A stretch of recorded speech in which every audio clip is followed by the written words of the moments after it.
జాతీయ వైద్యుల దినోత్సవం గురించి చెప్పుకుందాం. ప్రపంచాన్ని అతలాకుతలం చేస్తున్న కరోనా వైరస్ పై వైద్యులే ముందుండి పోరాటం చేస్తున్నారు.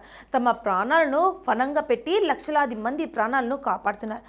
సమస్త ప్రాణకోటిని కాపాడే ఆ భగవంతుడిని సైతం మహమ్మారి కొన్నాళ్ళు భక్తులకు దూరం చేసినా తమ ప్రాణాలను అడుగ్గా పెట్టి అనారోగ్యం పాలవుతున్నామని తెలిసిన ప్రజలకు వైద్యం అందించి కాపాడుతున్నారు.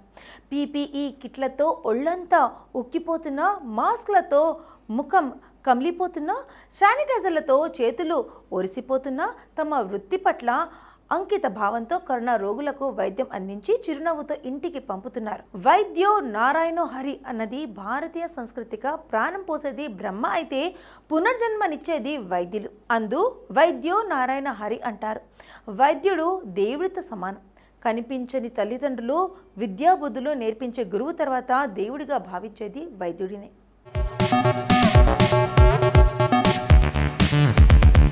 ప్రపంచాన్నే తన గుప్పిట బంధించిన మానవాళి మనుగడకే పెనుసవాలు విసురుతోంది కరోనా వైరస్.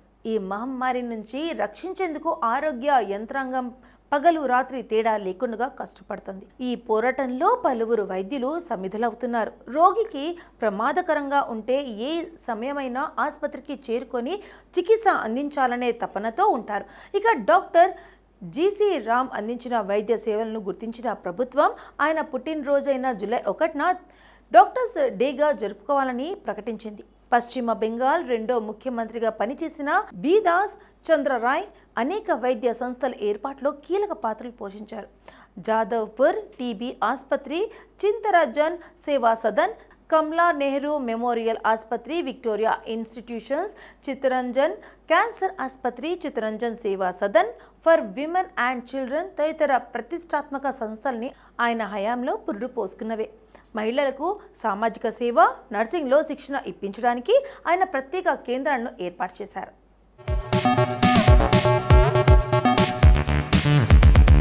కలకత్తా నగరానికి మేయర్ 1931 నుంచి 33 గాను బిధాన్ రాయ్ పనిచేశారు. స్థానిక పరిపాలనలో కీలక సంస్కరణలు తీసుకొచ్చారు. కలకత్తా యూనివర్సిటీకి వైస్ ఛాన్సలర్గా 1942 నుండి 44 వరకు, మెడికల్ కౌన్సిల్ ఆఫ్ ఇండియాకు చైర్మన్ 1939గా, ఉత్తరప్రదేశ్ గవర్నర్ గాను ఆయన విశేష సేవలు అందించారు. 1882 జూలై 1న జన్మించిన బిధాన్ రాయ్ 1962లో అదే రోజున అంటే జూలై 1న మరణించడం గమనార్హం. 1962 ఫిబ్రవరి 4న ఈయనకు భారతరత్న వరించింది. బీసీ రాయ్ వైద్య రంగంలో అనేక సంస్కరణలు చేపట్టి 1943లో మెడికల్ కౌన్సిల్ ఆఫ్ ఇండియాకు అధ్యక్షునిగా వ్యవహరించారు. వైద్యుల లక్షణం నిబద్ధత, త్యాగనిరతి అనే పదాలకు ఆయన నిలువెత్తు నిదర్శనం.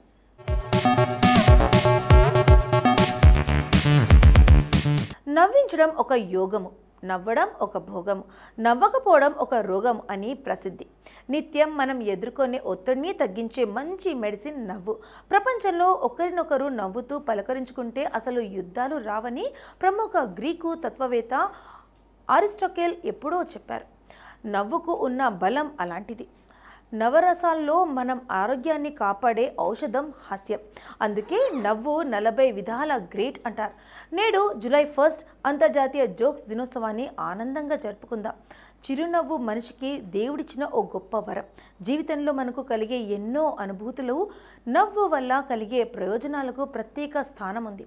గట్టిగా నవ్వడం వైద్య చికిత్సకు ఉపకరిస్తుందని, ఎన్నో సమస్యల్ని దూరం చేస్తుందని డాక్టర్లు తరచుగా చెబుతుంటారు. ముఖానికి నవ్వు ఒక ఆభరణం లాంటిది. హాయిగా నవ్వుతున్న మనిషిని చూస్తే అవతలి వ్యక్తి ఎంత కోపంగా ఉన్నా అప్రయత్నంగా నవ్వేస్తారు.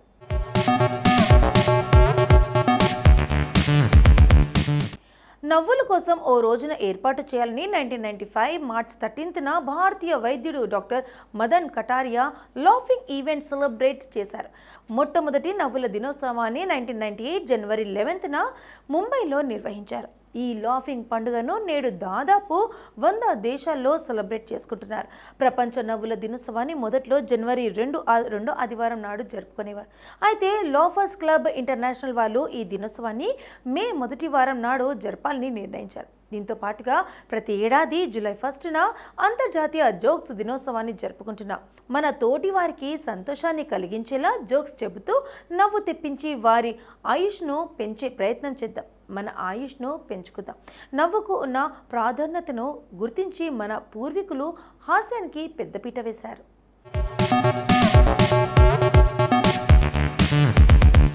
అక్బర్ చక్రవర్తి ఆ స్థానంలో బీర్బల్ అనే విదూషకుడు, శ్రీకృష్ణదేవరాయలు ఆస్థానంలో తెనాలి రామకృష్ణుడు తమ హాస్యంతోనే ఎన్నో సమస్యలు పరిష్కరించారన్న కథలు నేటికీ ప్రచారంతో ఉన్నాయి. క్రీస్తు పూర్వమే గ్రీకు దేశంలో లాఫింగ్ క్లబ్లు వెలిశాయి. అయితే కాలం మారింది, పరిస్థితులు మారిపోయాయి. దీంతో లాఫింగ్ క్లబ్లు వందల దేశాల్లో ఏర్పడి సాధ్యమైనంత మందిని నవ్వుల్లో ముంచెత్తే ప్రయత్నాలు చేస్తున్నారు. నవ్వు ఏమైనా అంటువ్యాధా?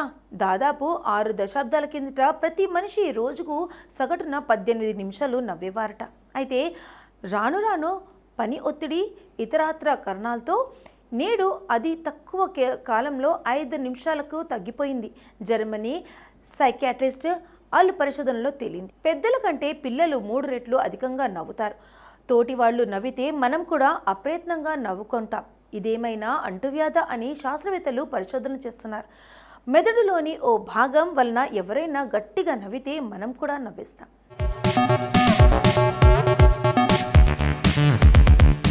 ముప్పవరపు వెంకయ్య నాయుడు భారతదేశానికి చెందిన రాజకీయ నాయకుడు.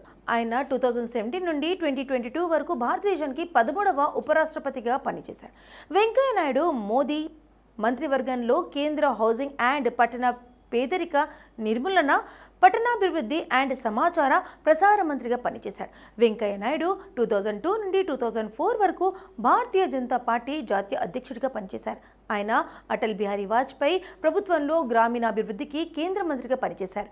వెంకయ్య నాయుడును 2024లో భారత ప్రభుత్వం 2వ అత్యున్నత పౌర పురస్కారం పద్మవిభూషణ్తో ఆయనను సత్కరించింది. వెంకయ్య నాయుడు ఆంధ్రప్రదేశ్ రాష్ట్రం నెల్లూరు జిల్లా చవటపాలెం గ్రామంలో జూలై 1, 1949న కమ్మ వ్యవసాయ కుటుంబంలో రంగయ్య నాయుడు, రమణమ్మ దంపతులకు జన్మించారు. 1973-74లో ఆంధ్ర విశ్వవిద్యాలయపు విద్యార్థి నాయకుడిగా ఉన్నప్పుడే అతనిలో రాజకీయ లక్షణాలు ఏర్పడ్డాయి.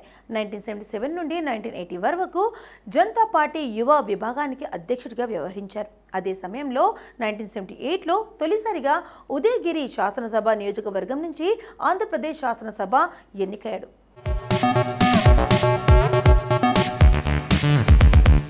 రియా చక్రవర్తి భారతీయ సినిమా నటి. ఆమె తొలిసారి ఎంటీవీలో విజేతగా చేసింది. రియా 2012లో తెలుగు సినిమా తూనిగా తూనిగా ద్వారా హిందీలో 2013లో మేరే డాడ్ కి మారుతి సినిమాతో చిత్రరంగంలోకి అడుగుపెట్టింది. రియా చక్రవర్తి కర్ణాటకలోని బెంగళూరులో బెంగాలీ కుటుంబంలో జూలై 1, 1992న జన్మించింది. రియా తన టెలివిజన్ క్యారియర్ను 2009లో ఎంటీవీ ఇండియా యొక్క టీవీఎస్ స్కూటీ టీన్ దీవాతో ప్రారంభించింది. అక్కడ ఆమె మొదటి రన్నరప్గా నిలిచింది. ఆమె ఆ తర్వాత ఎంటీవీ ఢిల్లీలో విజయ్గా ఆడిషన్ చెప్పి ఎంపికైంది. ఆమె Pepsi, MTV WhatsApp, TikTok, college bit మరియు ఎంటీవీ గాన్ ఇన్ 60 సెకండ్స్లలో సహా అనేక ఎంటీవీ షోలను హోస్ట్ చేసింది. 2012లో ఆమె తెలుగు చిత్రం తూనిగా తూనిగాతో తన సినీ రంగ ప్రవేశం చేసింది. అక్కడ ఆమె నిధి పాత్రను పోషించింది. 2013లో బాలీవుడ్లో మేరే డాడ్ కి మారుతిలో జస్లీస్ గాను అడుగుపెట్టింది. 2014లో ఆమె సోనాలి కేబుల్లో సోనాలి పాత్రను పోషించింది.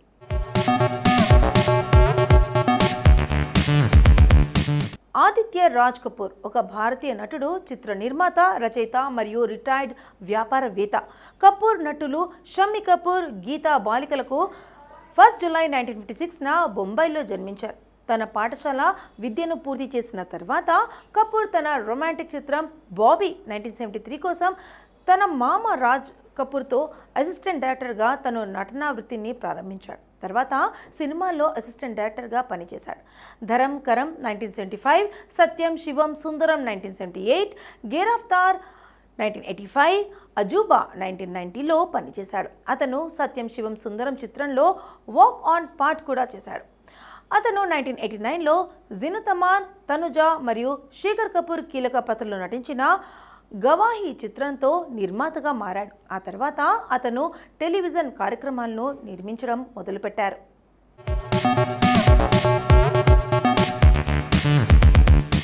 మీనాక్షి మీనాక్షి సుందరం రామస్వామి విశ్వనాథన్ తమిళ సినిమా దర్శకుడు, రచయిత, నటుడు.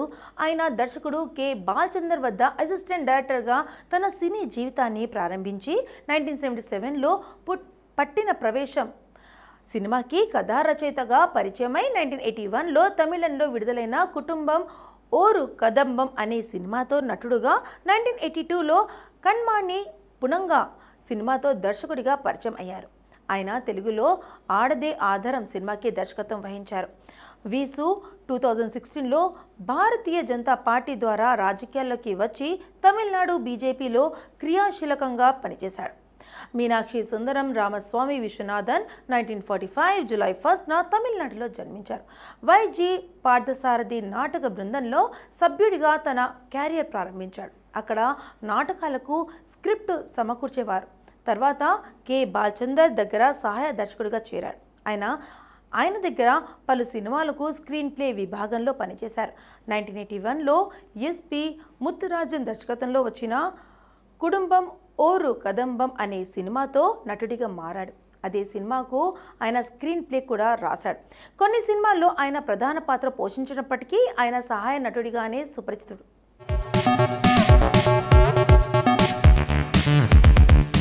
అఖిలేష్ యాదవ్ భారతదేశానికి చెందిన రాజకీయ నాయకుడు. ఆయన ఉత్తరప్రదేశ్ రాష్ట్రం 21వ ముఖ్యమంత్రిగా పనిచేశాడు. అఖిలేష్ యాదవ్ 2022 ఎన్నికల్లో కర్హాల్ నియోజకవర్గం నుంచి తొలిసారిగా ఎమ్మెల్యే అభ్యర్థిగా పోటీ చేశాడు. అఖిలేష్ యాదవ్ 1973 జూలై 1 ఉత్తరప్రదేశ్ రాష్ట్రం ఇటావా జిల్లా సైఫాయ్ గ్రామంలో ములాయం సింగ్ యాదవ్, మాలతీదేవి దంపతులకు జన్మించాడు. అఖిలేష్ యాదవ్ 2000లో లోక్సభకు జరిగిన ఉప ఎన్నికల్లో సమాజ్వాదీ పార్టీ తరఫున కనౌజ్ నియోజకవర్గం నుండి పోటీ చేసి గెలిచి తొలిసారిగా ఎంపీగా లోక్సభకు ఎన్నికారు. ఆయన ఆ తర్వాత 2004లో రెండుసారి, 2009లో లోక్సభ ఎన్నికల్లో కనౌజ్ అండ్ ఫిరోజాబాద్ లోక్సభ నియోజకవర్గాల నుండి పోటీ చేసి హ్యాట్రిక్ విజయం సాధించాడు. అఖిలేష్ ఆ తర్వాత ఫిరోజాబాద్ సీట్కు రాజీనామా చేశాడు. అఖిలేష్ యాదవ్ 2012 అసెంబ్లీ ఎన్నికల్లో సమాజ్వాదీ పార్టీ గెలుపులో కీలకంగా పనిచేశారు. సమాజ్వాదీ పార్టీ 224 సీట్లు గెలుచుకొని ప్రభుత్వ ఏర్పాటు చేయాల్సి రావడంతో ఆయన 2012 మే 3న కనౌజ్ లోక్సభ స్థానానికి రాజీనామా చేసి 2012 మార్చి 15న రాష్ట్ర 21వ ముఖ్యమంత్రిగా ప్రమాణ స్వీకారం చేశాడు.